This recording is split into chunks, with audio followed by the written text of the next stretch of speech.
नए आपराधिक कानून 1 जुलाई 2024 से लागू हो गए हैं। भारतीय न्याय संहिता, भारतीय नागरिक सुरक्षा संहिता और भारतीय साक्ष्य अधिनियम ब्रिटिश काल के भारतीय दंड संहिता, आपराधिक प्रक्रिया संहिता और भारतीय साक्ष्य अधिनियम की जगह लेंगे। 6 अपराधों में सजा के तौर पर कम्युनिटी सेवा का प्रावधान किया गया है।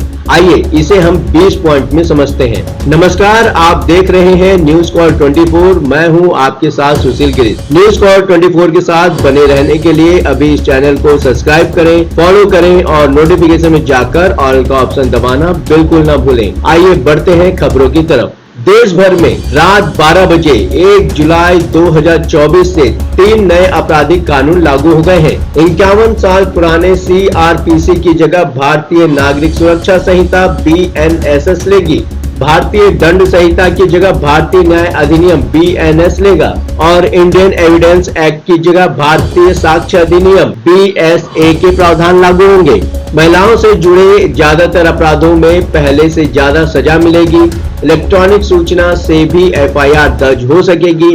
कम्युनिटी सेवा जैसे प्रावधान भी लागू होंगे। 20 पॉइंट्स में जानिए तीनों नए कानून में क्या खास है। पहला, 1 जुलाई से पहले दर्ज हुए मामलों में नए कानून का असर नहीं होगा, यानी जो केस 1 जुलाई 2024 से पहले दर्ज हुए हैं उनकी जांच से लेकर ट्रायल तक पुराने कानून का हिस्सा ही रहेंगी। दूसरा, 1 जुलाई से नए कानून के तहत FIR दर्ज हो रही है और इसी के अनुसार जांच से लेकर ट्रायल पूरा होगा। तीसरा, BNSS में कुल 531 धाराएं हैं। इसके 177 प्रावधानों में संशोधन किया गया है, जबकि 14 धाराओं को हटा दिया गया है। 9 नई धाराएं और 39 उप धाराएं जोड़ी गई हैं। पहले CRPC में 484 धाराएं थी। चौथा, भारतीय न्याय संहिता में कुल 357 धाराएं हैं। अब तक IPC में 511 धाराएं थी। पांचवा, इसी तरह भारतीय साक्ष्य अधिनियम में कुल 170 धाराएं हैं। नए कानून में 6 धाराओं को हटाया गया है।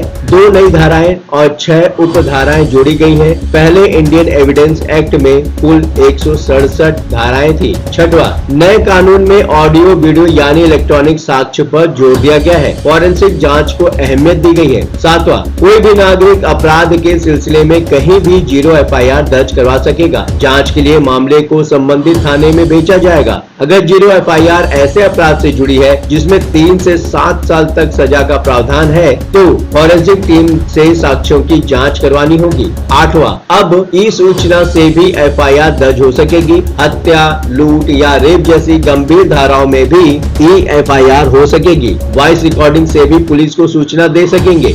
FIR के मामले में फरियादी को 3 दिन के भीतर थाने पहुंचकर FIR की कॉपी पर साइन करना जरूरी होगा। 9वां, फरियादी को FIR बयान से जुड़े दस्तावेज भी दिए जाने का प्रावधान किया गया है। फरियादी चाहे तो पुलिस द्वारा आरोपी से हुई पूछताछ के बिंदु भी ले सकता है। 10वां, FIR के 90 दिन के भीतर चार्जशीट दाखिल करनी जरूरी होगी। चार्जशीट दाखिल होने के 60 दिनों के भीतर कोर्ट को आरोप तय करने होंगे। 11वां, मामले की सुनवाई पूरी होने के 30 दिन के भीतर जजमेंट यानी फैसला देना होगा। जजमेंट दिए जाने के 7 दिनों के भीतर उसकी कॉपी मुहैया करानी होगी। 12वां, पुलिस को हिरासत में लिए गए शख्स के बारे में उसके परिवार को लिखित में बताना होगा। ऑफलाइन और ऑनलाइन भी सूचना देनी होगी। 13वां, महिलाओं बच्चों के खिलाफ होने वाले अपराधों को BNS में कुल 36 धाराओं में प्रावधान किया गया है। रेप का केस धारा 63 के तहत दर्ज होगा।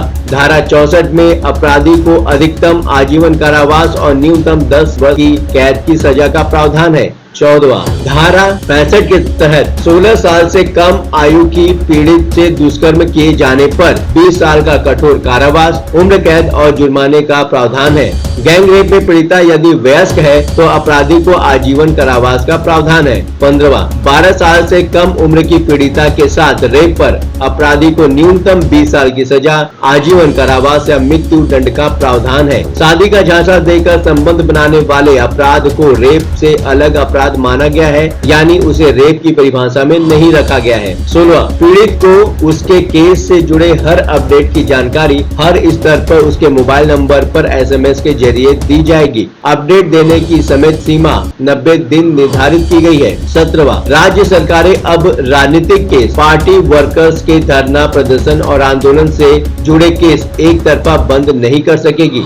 धरना प्रदर्शन उपद्रव में यदि फरियादी आम नागरिक है तो उसकी मंजूरी लेनी होगी। 18, गवाहों की सुरक्षा के लिए भी प्रावधान है। तमाम इलेक्ट्रॉनिक सबूत भी कागजी रिकॉर्ड की तरह कोर्ट में मान्य होंगे। 19, मॉब लिंचिंग भी अपराध के दायरे में आ गया है। शरीर पर चोट पहुंचाने वाले अपराधों को धारा 100 से लेकर 146 तक बताया गया है। हत्या के मामले में धारा 103 के तहत केस दर्ज होगा। धारा 111 में संगठित अपराध के लिए सजा का प्रावधान है। धारा 113 में टेरर एक्ट बताया गया है। मॉब लिंचिंग के मामले में 7 साल की कैद या उम्र कैद या फांसी की सजा का प्रावधान है। 20वां, चुनावी अपराध को धारा 169 से लेकर 177 तक रखा गया है। संपत्ति को नुकसान, चोरी, लूट और डकैती आदि मामले में धारा 303 से 334 तक रखा गया है। मानहानि का जिक्र धारा 356 में किया गया है। दहेज हत्या धारा 79 में